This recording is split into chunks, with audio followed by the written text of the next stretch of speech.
Happy New Year! Would you like to save yourself 12 minutes per week of listening to ads like this? Well, Club Retrospectors members get an ad-free feed on their podcast app, plus weekly bonus bits and freshly baked episodes every Sunday. And right now, you can try being a member for free. Visit patreon.com/retrospectors for a week's free trial. Or click subscribe on Apple Podcasts for a 14-day free trial. That's patreon.com/retrospectors or click subscribe in Apple Podcasts. And hurry, because the offer ends January the 18th.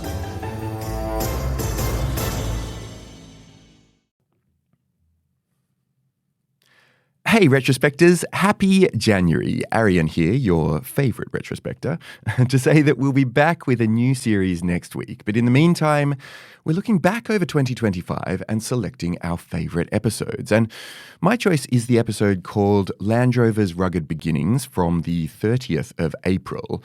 And I liked it, I think, because Land Rovers are such a British icon, but not like, I don't know, Doc Martens or Henry Hoovers or like Marmite, which have kind of slipped into being cliches of Britishness. They just have this cool UK DNA about them, even if they're not actually that British anymore.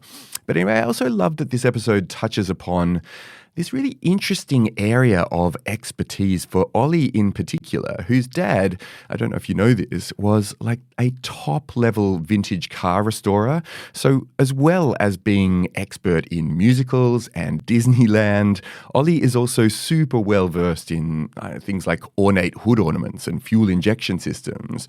So there's that. But also, for me, the episode, I think, is incredibly joyful because it delivers the mental image of Rebecca driving around fields in an original Land Rover, sandwiched between two sheep. I hope you enjoy that like I did. Anyway, we'll see you on Monday to kick off a whole new year of retrospecting. Or, in fact, if you're a Club Retrospectors member, we'll see you a bit earlier than that on Sunday. See you then. It's April 30th, 1948, and another remarkable event is about to be uncovered by Arion, Rebecca, and Ollie, the Retrospectors.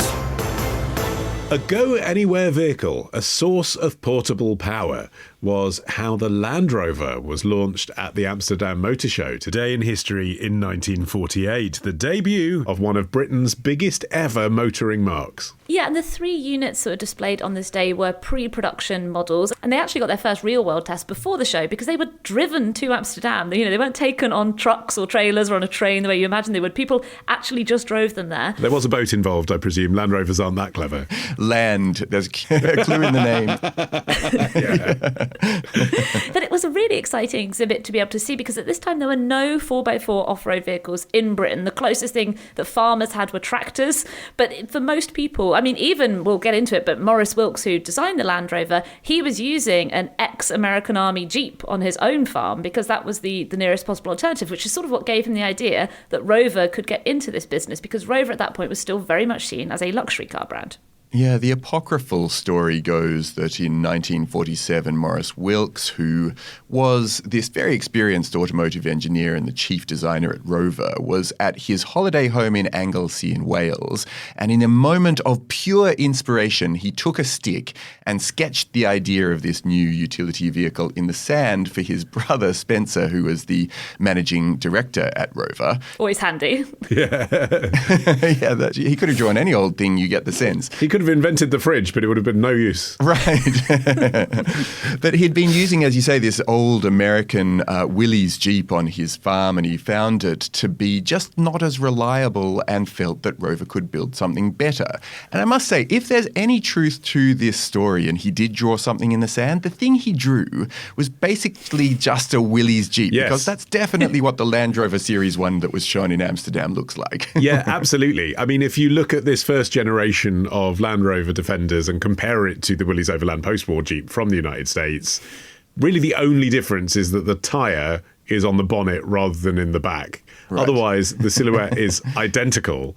And that's kind of fine, isn't it? If you're not taking your origin story that you had this incredible brainwave that Rover should branch out into military-style rural vehicles and actually are not covering up for the fact that you have been using a Jeep at home. You know, you're one of the few people in Britain who has a Jeep. And you've got a problem because at Rover, the business has to pivot. You've been making bomber engines during the war. Ain't much call for those in 1948. Steel has been rationed, but there's loads of aluminium hanging around, and gallons of RAF green paint. So put all those things together, and you can see why they thought, why don't we just do a version of this Jeep that we've been using, but correcting all the things I don't like? Yeah, and nobody was buying luxury cars. Obviously, post-war austerity Britain was not a great market if you're selling luxurious saloons. As you mentioned, raw materials were still subject to rationing, and metal for a luxury car was not a priority. But one surefire way to get hold of metal during these times was to produce something that could be exported, because Britain's economy was so shot that metal reserves were given as a priority to companies who were producing things that could be exported abroad. And the less developed areas of the empire / the Commonwealth were kind of a ready-made market. If you think you've already got all of these British expats who are living, in rural Australia or South Africa, this is an ideal market for them, because the beauty of the Land Rover was that it wasn't just for use on farms. It was also great for any kind of off-road terrain. So if you're living, in a farm in the middle of Botswana, just getting to the nearest town, this is the vehicle for you. So immediately it was seen this is something that could start bringing some money into Britain, which was desperately needed at the time. Yeah, and I think that multi-purpose aspect of the vehicle was why it was such an immediate hit. It ended up being used, yes, for agricultural work, the way that the Wilks brothers had imagined, but also it was taken up by police forces and military organizations and aid workers in remote places and travelers who were now able to go out and explore. And so you had just this instant hit of a vehicle. Well, also, a bit like the Mini, that other British design that we've talked about before on the show.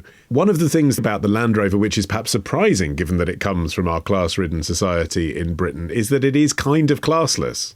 The Land Rover very quickly, even though it imitated what you'd imagine sort of army sergeant majors to be driving around in, at the same time, I guess because it had that American influence, and I guess because it's a rural vehicle, so then suddenly, people who are working people on the land are using it for practical purposes to get around as well. It just had that feeling of something you'd aspire to, but it wasn't pretentious. And that felt very post-war, didn't it? Yeah. Bob Marley had one, Winston Churchill had one. The great train robbers used theirs as getaway vehicles. There's a famous picture of Marilyn Monroe posing in one. The Duke of Edinburgh was laid to rest in one. So, it's kind of like everybody's car. And I think that's part of the reason why it lasted so long. Yeah, and the version of the Land Rover that debuted on this day, later known as the Series 1, was very much a farm vehicle. The base model had no heater, no roof, and it only had half doors. If you imagine, like a World War II Jeep, they don't actually have doors. You just sort of leap in and out of them. Yeah. This one had half doors, but otherwise just a hole exposed to the elements. There was also no seat padding on the passenger seat. And actually, the first prototype had a steering wheel that was mounted in the centre of the dashboard, like a tractor. That's so you nuts, had space. isn't it? Yeah, well, the idea was that you're using on a farm. You're probably not giving your friends a lift anywhere in it. Right, you're using it to transport machinery, implements, a big churn of milk possibly from one place to another. A sheep. And also, sheep, if you one on either side, easily. The idea was that farmers were going to be driving it, so it should be set up like a tractor. And you can kind of see that as well in one of the features that Wilks pinched from tractors and put into his design for the Land Rover, which was the power takeoff, which is a drive shaft on the vehicle which you can hook up to a piece of machinery, and then that's powered from the vehicle's engine, which, as you can imagine, is very useful if you're in the middle of a field. And the initial batch, I was curious to kind of get a grasp on what kind of price range these were in for the time. So the initial batch of 48 Land Rovers went on the market for £450 each. For comparison, Rover's cheapest saloon car at the time cost £800, although you could get something more modest like a Ford Anglia for about £300. So they weren't ultra cheap, but if you're looking at this as an investment for your farm, then it's very affordable. It's astonishing, isn't it, that this was meant to be just a temporary project for Rover? Well, we need something to get past the war and then we'll go back to building the old cars that we always did. But it became such a successful product that it not only outsold their traditional cars, but by the 1950s, Rover had so embraced Land Rover that they'd had to expand the model lineup and produce loads of different vehicles that were meant to be used in different contexts, for farmers or explorers or military forces or whatever. And by the 1970s, they actually renamed the company Land Rover Limited, basically to recognize that this now was who they were. They weren't the Rover of old. I mean, the Rover very old was actually a bicycle manufacturer, but it then quickly went into automobiles. My dad had a Rover. I'm not sure that wasn't always their strength. Yeah. But then by 1976, the 1 millionth Land Rover rolled off the assembly line in Solihull, Birmingham. Despite the fact, may I be the first to say it, you know, I mean, we were praising it as a design classic, yes, but it is noisy, leaky, creaky. It is uncomfortable. If you get past about 50 miles per hour, it's so loud in the cabin, you can't hear any music and you can't speak. It rains on you. It's just fascinating, isn't it, that people have this nostalgic attachment to the vehicle. I like them. I'd happily own one. Yeah. But they're not comfortable. They're just practical and cool. But you talk about it, Ollie, as like the great leveller, like a classless car. But I actually think that curious coming together in Britain of aristocracy and like farming, the true aristocrats, like the king and queen, they're like country people. They like getting out and shooting ducks and hunting foxes and driving around. I saw someone wrote a tweet about this. I can't remember who it was, I'm afraid. So if you're listening, apologies. But someone made the observation on social media, and I thought, yes, that's absolutely right, that Americans, when they imagine posh British people, imagine them being chauffeured around in Rolls Royces, but actually the poshest people you'll ever meet have a battered up old Saab with a load of dog biscuits on the passenger seat. That's actually the aesthetic, isn't it?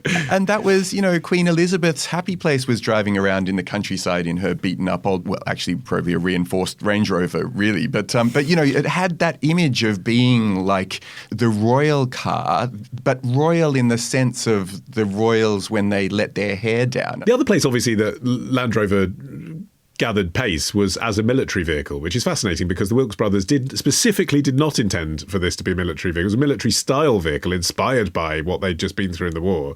But they had no intention of selling it to the British Army. It was, as we've said, for rural workers. But the British Army bought some in 1949, and then it became, I guess, almost a symbol of the British Army all over the world, right up to the Iraq War. And it was only after soldiers started asking for something more protected for their patrols, because in Iraq you were getting attacked when you were supposed to be patrolling civilians, and there was nothing to the thing. It's not a tank. And if you put modern armour on it, it was too heavy and it couldn't cope with that. That they started phasing it out. But it, again, lasted all that time, basically 50 years as a military car.